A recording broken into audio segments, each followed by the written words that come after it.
we've seen so much backlash with the president's pick for, defense, Chuck Hagel, who, you can look back on his statements about going into Iraq, years ago, and in fact, maybe he was just a step ahead of all of us, ahead of a lot of Republicans. And we have now Senator Graham and others saying that he's out of the mainstream and that he's going to have a lot of trouble getting through the Senate. Dad, you've been confirmed 3 times serving for the country. The confirmation process is a constitutional responsibility of the Senate, and they take it very, very seriously, and they're going to ask all of these questions.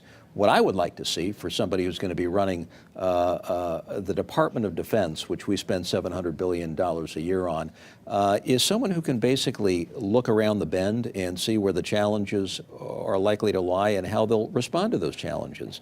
So there is a little bit Israel, there's no question about that. There is a bit about Iran, and people are going to want to understand where he comes down in terms of his own worldview with respect to nuclearization in Iran. But the big issues for the Secretary of Defense, let's face it, the Interagency National Security Cluster will handle a lot of the decision-making around war and peace.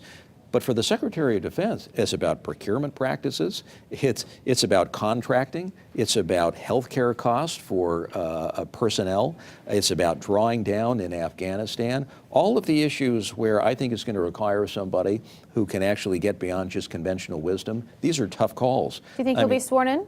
I think he'll have the numbers that will get him through. What about you? Would you vote for him if you were in the Senate? Well, I want to listen to what he has to say if I were in the Senate, to be sure. But I think the early signs are that he's an independent thinker, and that's a good thing.